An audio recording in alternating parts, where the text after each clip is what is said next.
विदेशों तक जो है हर्षवर्धन के संबंध थे। चंद्रा स्वामी से भी हर्षवर्धन के संबंध रहे थे। चंद्रा स्वामी ने कई बड़े लोगों से हर्षवर्धन की मुलाकात कराई थी और उसके बिजनेस में कहीं ना कहीं कुछ लोगों को पार्टनर भी बनाया था, यानी कि वो कई लोगों के साथ मिलकर अपना व्यापार चला रहा था। शेयर कंपनियों की आड़ में वो लगातार पैसे बनाने की कोशिश कर रहा था। तो मेरा जो ऑफिस बॉय है उसने कई बार मुझे रिमाइंड भी किया कि सर ये डिफरेंट नंबर्स की गाड़ी यहाँ क्या करती है और इतनी बड़ी बड़ी गाड़ी क्या खड़ी होती है। उसी दिन से मेरे माइंड में क्लिक हुआ था कि ये डिफरेंट नंबर्स की जो बिल्कुल टोटली डिफरेंट है, तो हो सकता एज अ लॉयर हमारा सिक्स सेंस पावरफुल होता है। तो क्लिक हो गया था माइंड में, क्या हो सकता है यहाँ कुछ इस तरीके की एक्टिविटीज़ चल रही है जो हमें पता नहीं।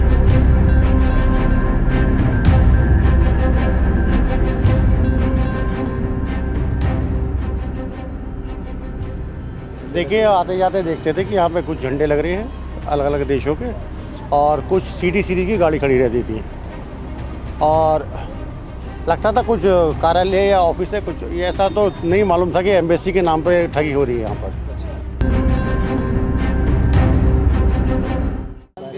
मैंने सर एक्चुअली ज़्यादातर मैं जब यहाँ से गुज़र रहा था कई दिनों से, मैं यहाँ पे कई सारी BMW वगैरह गाड़ी जो यहाँ पे पार्किंग में थी, लेकिन उसके नंबर्स डिफरेंट थे।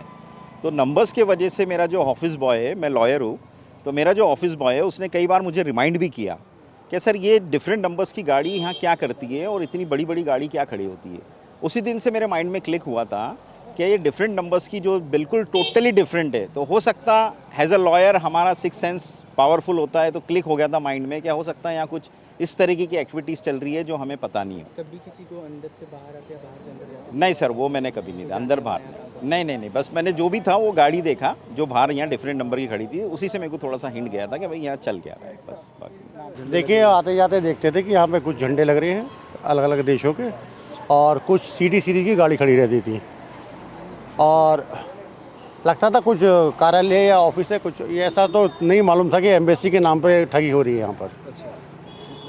जी, यहाँ पर देखते हैं कुछ पास में ही शायद पुलिस है। कितनी दूरी पर थाने हैं, चौकी हैं? और देखिए, यहाँ पर 100 मीटर की दूरी पर चौकी है, कबीरनगर चौकी, और सामने तुम्हारा DM बैठते हैं, सामने कमिश्नर बैठते हैं, LIU वाले घूमते हैं यहाँ पर, VVIP एरिया है, और इस तरीके से यहाँ अगर काम हो रहा है, कल को यहाँ पे पाकिस्तान का भी कुछ चल सकता है इस तरह से। क्या कहते हैं, मतलब पुलिस की भाई ये तो लापरवाही तो सीधी है।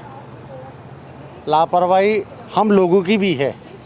हम लोगों की लापरवाही ये है कि अगर इस तरह से जागरूक होना हमें पड़ेगा कि हमारे आस पड़ोस में क्या चल रहा है।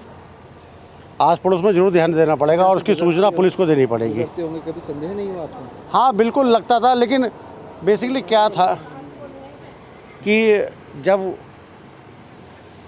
पुलिस ही कोई कार्रवाई नहीं कर रही तो आम आदमी को तो इस चीज़ से कोई मतलब रहता नहीं है ना। तो गाड़ियाँ देखते थे? हाँ, बस गाड़ियाँ देखे, झंडे देखे, अरे भाई बहुत बढ़िया ऑफिस सा बन रहा कोई ऐसा है, और सीधे निकल जाते थे। कुछ गार्ड वार्ड खड़े रहते थे तो रुक रहे, कोई मतलब ही नहीं था वो तो यहाँ पर। गाजियाबाद के कविनगर थाना इलाके में फर्जी दूतावास चलाने वाले हर्षवर्धन ने यूपी STF की टीम के सामने कई अहम खुलासे किए हैं। सूत्रों के मुताबिक हर्षवर्धन ने बताया कि वो लग्जरी लाइफ जीने का शौकीन था, विदेश आता जाता रहता था, 5 सितारा होटल में वो रुका करता था, राजनायिकों जैसे वो कपड़े पहना करता था, लग्जरी गाड़ियों में वो घूमा करता था जिनकी नंबर प्लेट नीली करवा रखी थी। मेरे ठीक सामने जो आप लग्जरी गाड़ी देख रहे हैं, ये हर्षवर्धन की गाड़ियाँ बताई जा रही हैं, और इस पर आप नंबर प्लेट देखेंगे कि नीले रंग की है। एम्बेसी की कोई भी गाड़ी होती है उनकी नंबर प्लेट अक्सर आपने देखा होगा कि नीले रंग की होती है, तो उसी तरह से इन गाड़ियों की नंबर प्लेट को नीला करवा रखा था, क्योंकि हर्षवर्धन लोगों को अपने आप को एम्बेसडर बताया करता था।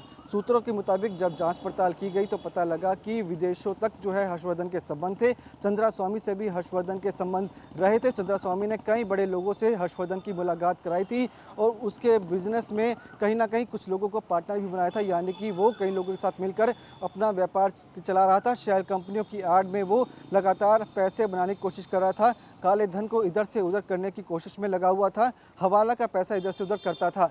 लेकिन चंद्रा स्वामी की डेथ होने के बाद से हर्षवर्धन टूट गया था।